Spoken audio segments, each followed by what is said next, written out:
Nunca imaginé que mi vida sentimental terminaría convirtiéndose en un expediente de acusaciones falsas, archivos ocultos en la nube y llamadas desde números desconocidos a medianoche. Si me hubieras preguntado hace 5 años qué opinaba de las suegras, te habría dicho que son como los vecinos ruidosos, se toleran, se saludan con cortesía y se evitan en la medida de lo posible. Pero mi realidad fue muy distinta. Mi suegra no fue solo una presencia incómoda en cenas familiares, fue la arquitecta silenciosa de la fractura que partió mi matrimonio por la mitad. Y lo más irónico es que, años después, cuando ya no compartíamos apellido, ni casa, ni siquiera la cortesía de un mensaje de cumpleaños, ella volvió a aparecer con una petición que rozaba lo absurdo. Pero para entender por qué su solicitud me resultó tan hilarante como indignante, necesito retroceder. Necesito contarte cómo empezamos, cómo se filtró la duda, cómo descubrí la verdad y por qué, finalmente, decidí que el silencio y los límites eran la única medicina posible. Conocí a Carla en la biblioteca de la universidad. No fue un encuentro de película. Ambos estábamos buscando el mismo libro de psicología cognitiva, lo discutimos en voz baja para no molestar al resto, terminamos tomando un café en la cafetería del campus, y de forma natural, empezamos a salir. Éramos compatibles en los detalles que importaban, mismos horarios de estudio, humor seco, amor por el cine independiente y la creencia compartida de que la vida no necesitaba ser perfecta para ser buena. Nos graduamos, conseguimos trabajos estables, alquilamos un departamento pequeño pero acogedor y, sin prisa pero sin pausa, decidimos casarnos. Fueron 6 años construyendo algo que, en teoría, debía ser sólido. En la práctica, había una fisura que yo me negaba a ver porque el amor, cuando es ciego, también es terco. Esa fisura tenía nombre y apellido: Elena, la madre de Carla. Desde el primer día, su actitud fue glacial.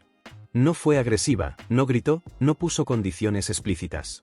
Fue algo más sutil y, por eso, más corrosivo.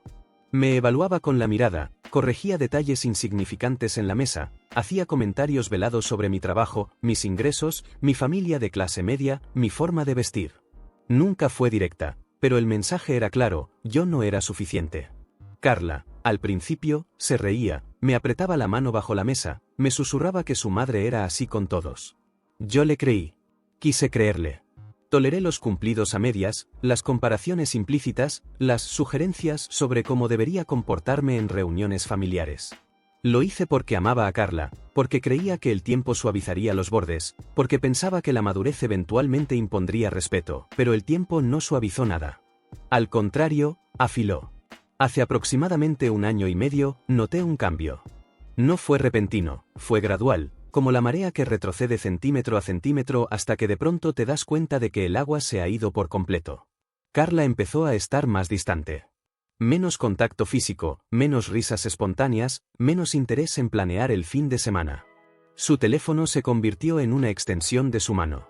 Cuando preguntaba, la respuesta era siempre la misma: estoy cansada, fue una semana larga, no es nada. Yo no soy un hombre paranoico, pero tampoco soy ingenuo. Sabía que algo se estaba quebrando.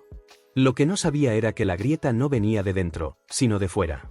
Y que había sido alimentada, palabra a palabra, mensaje a mensaje, con la precisión de un relojero, hasta que encontré la carpeta. Fue un martes por la tarde. Terminé una entrega antes de lo previsto, salí de la oficina a las 3 y decidí sorprender a Carla. Llegué a casa, la encontré vacía, dejé mis llaves en la mesa y encendí la computadora para imprimir unas fotos de un viaje que habíamos hecho 2 años atrás. Abrí nuestra unidad compartida en la nube, la que usábamos para respaldar documentos importantes, fotos, contratos del alquiler. Allí, entre archivos llamados recibos, vacaciones 2022 y presupuesto cocina, había una carpeta nueva. Se llamaba referencias. No le presté atención al principio. Luego la abrí. Dentro no había facturas. No había contratos. Había un documento de texto, cuidadosamente estructurado, con fechas, horarios, lugares y acusaciones. Era una cronología. Una línea de tiempo de supuestos incidentes donde yo aparecía como el villano. 12 de octubre, visto en restaurante La Plaza con mujer rubia de 30 años. 3 de noviembre, salida de Hotel Monte Blanco a las 11:40 con acompañante no identificado. 18 de enero, llamadas recurrentes a número desconocido fuera de horario laboral. 5 de marzo, comportamiento evasivo al preguntar sobre reuniones de trabajo. Y así, página tras página, mes tras mes. Cada entrada iba acompañada de un tono que pretendía ser objetivo, pero que respiraba malicia. Lo más desconcertante era que no había una sola fotografía adjunta. Ni capturas de pantalla. Ni registros de llamadas. Solo texto. Texto escrito con la certeza de quien sabe que la repetición convierte la mentira en verdad. Me quedé paralizado. No por las acusaciones en sí, sino por la fuente. Sabía de dónde venían. Elena nunca había ocultado su desdén, pero esto iba más allá de los comentarios en sobremesa. Esto era un proyecto. Un expediente. Y lo más doloroso no era que existiera, sino que mi esposa lo estuviera guardando. Lo había creado, o al menos lo había aceptado, lo había revisado, lo había mantenido activo. No lo compartía conmigo. No me preguntaba. No me daba la oportunidad de explicar que el 12 de octubre estaba en una cena de equipo de 8 personas, que el 3 de noviembre visitaba a mi tío hospitalizado en ese hotel, que las llamadas recurrentes eran con un proveedor que cambiaba de número semanalmente. No. En lugar de eso, Carla había acumulado dudas como si fueran piedras para construir un muro entre nosotros. Esa noche, cuando llegó, no grité. No lloré. Simplemente puse la computadora sobre la mesa de la cocina, abrí el archivo y le pregunté, ¿qué es esto? Su rostro palideció. No negó que lo hubiera visto. No negó que supiera de su existencia. Solo dijo, con voz temblorosa, que quería estar preparada. Que si las cosas salían mal, si yo la engañaba, no quería quedarse desprotegida. Le pregunté por qué no me había hablado. ¿Por qué no me había dado la oportunidad de aclarar cada punto? ¿Por qué, en lugar de confiar en 6 años de historia, había preferido creer en un documento anónimo redactado por su madre? Su respuesta fue un silencio largo, seguido de un llanto silencioso. No por mí. Por la situación. Por la incomodidad de haber sido descubierta en su propia duda, le pedí que llamara a Elena. Que la pusiera en altavoz. Que le preguntara, frente a mí, de dónde había sacado esa información. Que le exigiera pruebas reales, no insinuaciones. Se negó. Dijo que no quería meter a su madre en nuestras cosas. Que la relación era de dos. Que Elena solo se preocupaba por ella. Le recordé que Elena llevaba meses, quizás años, metiéndose en todo. Que no era una espectadora, era una actriz con papel principal en el deterioro de nuestro matrimonio. Carla bajó la mirada. No me dio la razón. Tampoco me la quitó. Solo repitió que no quería confrontarla. Que prefería dejarlo así. Que tal vez, con tiempo, las cosas se calmarían. Esa noche dormí en el sofá. Al día siguiente, le dije que teníamos dos caminos, o establecíamos límites claros con su madre, o aceptábamos que esto ya no era un matrimonio, sino un acuerdo de convivencia con fecha de vencimiento. Elegí mis palabras con cuidado, pero sin rodeos. No era un ultimátum emocional. Era una declaración de realidad. No podía seguir construyendo sobre cimientos que alguien más estaba dinamitando desde fuera. Carla lloró. Dijo que yo estaba exagerando. Que su madre no era perfecta, pero que no merecía ser demonizada. Que quizás yo tenía problemas de confianza. Que tal vez deberíamos ir a terapia. Le respondí que no necesitaba terapia para entender que cuando alguien siembra dudas sin pruebas, y tú las riegas con silencio, el jardín se pudre. Que mi problema no era de confianza. Era de respeto. Y que el respeto no se negocia cuando una tercera persona dicta las reglas. 2 semanas después, hice las maletas. No fue una huida dramática. Fue una salida calculada. Empaqué lo esencial, dejé las llaves en la mesa, envié un correo a mi abogado y me mudé a un departamento temporal. No busqué venganza. Busqué paz. Y la paz, a veces, requiere distancia física antes que emocional. El divorcio fue rápido en papeles, lento en desgaste. Carla, influenciada por su círculo familiar, mantuvo la narrativa de que yo había sido el responsable de la ruptura. Elena, por su parte, inició una campaña silenciosa pero eficaz en grupos de Facebook, cadenas de WhatsApp y comentarios en publicaciones mutuas. Hablaba de mi inestabilidad emocional, de mi falta de compromiso, de cómo abandoné a mi esposa en su momento más vulnerable. No usaba mi nombre directamente, pero el contexto era suficiente. Yo no respondí al principio. Pensé que el silencio era la mejor respuesta. Hasta que un amigo me mostró una publicación donde Elena insinuaba que yo había ocultado activos, que había tenido relaciones con compañeras de trabajo, que había manipulado financieramente a Carla durante años. Ahí decidí que el silencio ya no era dignidad. Era complicidad. Recopilé comprobantes. Correos de equipo con fechas de reuniones. Reservas de hotel a nombre de mi tío.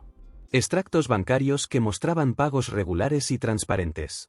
Contacté a un abogado especializado en difamación digital y enviamos un cese y desistió formal a los grupos donde se compartían las acusaciones. No busqué hundirla. Busqué delimitar. Y funcionó. Las publicaciones desaparecieron. Los mensajes se volvieron cautelosos. Elena aprendió, a la fuerza, que las redes sociales no son un tribunal sin consecuencias. Meses después, el divorcio se firmó. 0 contacto. Sin hijos.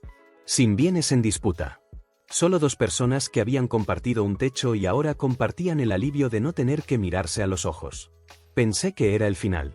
Que el capítulo estaba cerrado. Que podía reconstruir sin mirar hacia atrás. Me equivoqué. El final de un ciclo no significa el fin de sus ecos. Todo empezó con un mensaje de número desconocido. Hola, sé que ha pasado tiempo. Espero que estés bien. Necesito pedirte un favor. No respondí. Bloqueé el número. 2 días después, otro mensaje. Por favor, es importante. Es por el bien de Mateo. Mateo. El sobrino de Elena. El hijo de su hermano. Alguien a quien solo había visto en 2 reuniones familiares, a quien le había regalado un libro en Navidad, con quien había intercambiado 3 frases sobre fútbol. No entendía por qué su nombre aparecía en mis notificaciones. Hasta que llegó el tercero. Sé que trabajas en Logística Norte. Mateo necesita una oportunidad. Tú tienes influencia. Solo una recomendación. Por favor. Lo leí 3 veces. Luego me reí. No de alegría. De incredulidad. La misma mujer que había construido un archivo de mentiras para justificar mi supuesta infidelidad. La misma que había alimentado la desconfianza de su hija hasta que el matrimonio se quebró. La misma que había salido a las redes a pintarme como un hombre inestable y desleal. Ahora me pedía que le consiguiera trabajo a su sobrino. Como si el tiempo hubiera borrado la memoria. Como si la ética fuera un interruptor que se apaga y se enciende según la conveniencia. Como si yo le debiera algo por haber sobrevivido a su campaña de desgaste. No respondí.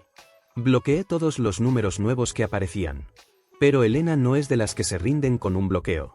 Cambió de estrategia. Mateo me agregó en LinkedIn. Acepté la solicitud por curiosidad profesional, no personal. Me envió un mensaje. Hola, sé que la situación es complicada. Mi tía me habló de ti. Sé que tienes experiencia en el sector. Me encantaría aprender. ¿Podrías orientarme? No le respondí. Pero sí contacté a 2 colegas de recursos humanos en empresas del rubro. Les dije, claramente, si reciben una referencia mía sobre Mateo, apellido, sepan que no existe tal referencia. No lo conozco profesionalmente. No lo recomiendo. No soy su contacto. Prefiero ser claro a ser cómplice. El trabajo se consigue con méritos, no con conexiones forzadas ni con deudas emocionales inventadas. Luego vino la táctica del perfil falso. Un nombre genérico, foto de stock, mensaje insistente, solo 15 minutos de tu tiempo. Mateo tiene talento. Solo necesita una puerta abierta. No la abrí. Porque sé cómo funciona este juego. No se trata de talento. Se trata de control. De demostrar que, incluso después del divorcio, incluso después de los límites, incluso después del 0 contacto, su palabra sigue teniendo peso. Que su red sigue funcionando. Que yo sigo siendo un engranaje útil en su maquinaria familiar. No lo soy. No lo seré. Fue entonces cuando apareció Leo. No es un hombre real, pero sirve. Leo es un primo lejano de Carla, alguien que siempre mantuvo distancia de los dramas familiares, que trabajaba en otra ciudad, que solo volvía para bodas y funerales. Pero Leo tenía ojos, oídos y una brújula moral intacta. Me contactó por correo. No por redes. Por correo formal. No quiero involucrarme en chismes, escribió. Pero creo que mereces saber la verdad sobre lo que pasó con Mateo. Y sobre lo que Elena está haciendo ahora. Lo que me contó cambió mi perspectiva de la situación. No porque justificara nada, sino porque confirmó que el patrón no era casual. Era estructural. Según Leo, Mateo había trabajado durante 2 años en una empresa de distribución. Era un puesto estable, con posibilidades de crecimiento. Pero hace 4 meses, Elena empezó a visitarlo. No para verlo. Para supervisarlo. Para asesorarlo. Para decirle que su trabajo no era lo suficientemente bueno, que su jefe no lo valoraba, que en mi empresa ganaría el doble y tendría mejor ambiente. Mateo dudó. Le dijo que estaba contento. Que no quería arriesgar lo que tenía. Elena no aceptó el no. Según Leo, comenzó a hacer llamadas anónimas a la empresa donde trabajaba Mateo. Denuncias falsas. Saco material de oficina, resmas de papel, bolígrafos, post-its. Lo trae a casa para su madre. Falta alegando enfermedad los viernes. Usa días personales sin justificación. Llega tarde sistemáticamente. Cosas menores, sí.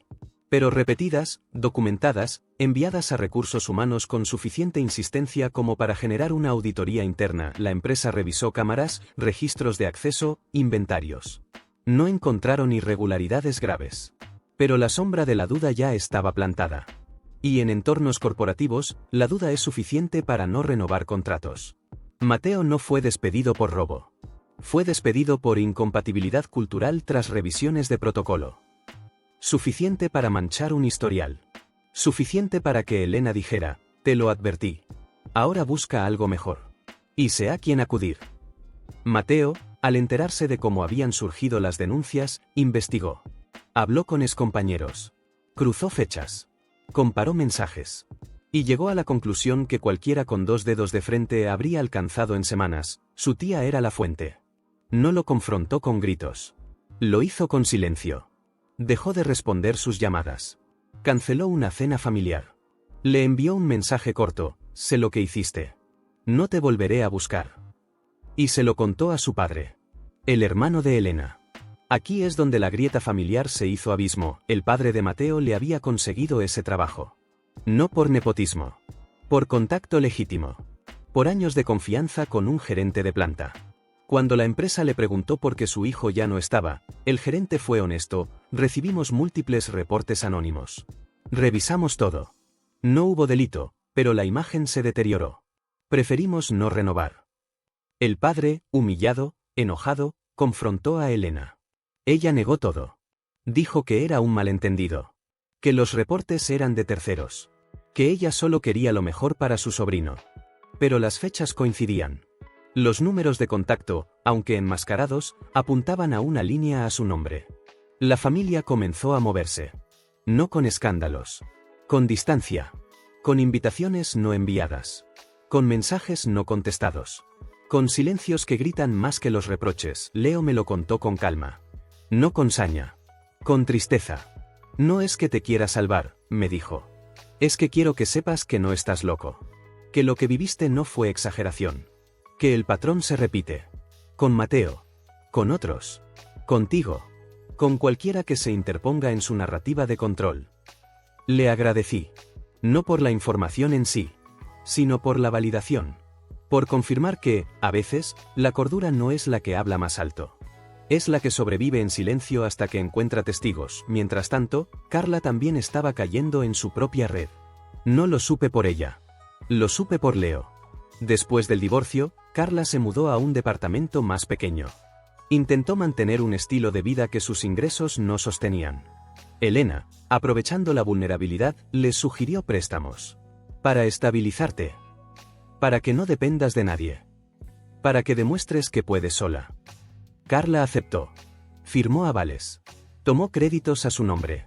Elena usó el dinero para viajes, para reformas en su casa, para emergencias familiares que nunca se explicaron. Cuando el dinero se acabó, Elena desapareció. No físicamente. Emocionalmente. Mensajes sin respuesta. Llamadas ignoradas. Ahora debes resolverlo tú. Eres adulta. La hija que defendió a la madre contra el marido, ahora descubría que la madre no la defendería contra la realidad. Carla intentó contactarme. Primero por número nuevo. Necesito hablar. Por favor. He visto el daño. Bloqueé. Una semana después, otro número. Cometí un error terrible. Te extraño. Sé que tú también. Necesito que me escuches. No respondí. No por crueldad. Por supervivencia. Los sentimientos no se apagan como un interruptor, sí. Pero el respeto sí se rompe como un vidrio. Y no se pega con buenas intenciones tardías. Leo me confirmó que Carla estaba en bancarrota emocional y financiera. Que intentó demandar a Elena por los préstamos. Que el abogado le dijo, claramente, sin contrato, sin transferencias documentadas a su nombre, sin pruebas de coerción, no hay caso. Estás atada a una deuda que firmaste voluntariamente. Que intentó contactarme a través de Leo para arreglar las cosas. Que Leo le dijo, textualmente, está saliendo con alguien. Respeta su espacio. Que la respuesta de Carla fue un estallido de llanto y una frase que resume décadas de condicionamiento familiar. ¿Por qué te cuesta creer en el amor? No le cuesta. Le cuesta creer en el amor que exige sumisión. En el amor que confunde lealtad con complicidad. En el amor que prefiere la paz falsa antes que la verdad incómoda. Ese no es amor. Es dependencia disfrazada de devoción. Hoy, un año después de la firma del divorcio, puedo decir que mi vida no es perfecta. Pero es mía. Conozco a alguien. No es Carla. No intenta ser Carla. Es tranquila. Respeta los límites. No necesita probar nada a nadie. No mantiene archivos de dudas. Construye con hechos, no con sospechas. Y cuando Elena o Carla intentan cruzar la línea, no me altero. Bloqueo. Documento. Sigo adelante. No por venganza. Por higiene emocional. Actualización 1. El efecto dominó familiar. Leo me escribió hace 3 días. No con drama. Con hechos. La familia extensa, esa que antes callaba por respeto a la matriarca, ha empezado a hablar. No con gritos. Con decisiones. El hermano de Elena, el padre de Mateo, dejó de asistir a reuniones donde ella estuviera. 2 tías le enviaron mensajes cortos, prefiero no discutir esto. Cuídate. Un primo organizó una cena de fin de año y no la invitó. No por rencor. Por protección. Elena, acostumbrada a ser el centro de gravedad familiar, ahora orbita en el vacío. Y el vacío, cuando eres alguien que necesita validación constante, duele más que el rechazo. Mateo, por su parte, consiguió trabajo. No por mi recomendación. No por contactos forzados. Por mérito. Aplicó a una empresa competidora, pasó 3 entrevistas, presentó un caso práctico, demostró conocimiento. Lo contrataron. Me enteré porque Leo lo mencionó de paso. No le escribí. No lo felicité públicamente. Pero me alegró. No por él en sí, sino porque demuestra que el sistema no necesita ser roto para funcionar. Solo necesita ser usado con honestidad. Y que, a veces, la mejor venganza contra la manipulación es el éxito silencioso de quien se negó a jugar el juego. Elena, mientras tanto, ha intensificado su narrativa. Ahora dice que soy un hombre resentido que usa su influencia para boicotear a jóvenes talentosos. Que bloqueo a mi propia familia por orgullo. Que no merezco la paz que tengo porque la construí sobre mentiras. Lo curioso es que sus acusaciones ya no encuentran eco. La gente ha aprendido. Los grupos familiares han establecido normas no escritas, no se habla de OP. No se comparte información sobre su vida. No se usan sus nombres como moneda de cambio. Es un silencio activo. Un límite colectivo. Y funciona. Actualización 2. La caída física y el aislamiento real. Hace 2 semanas, Leo me envió un mensaje corto. Se cayó.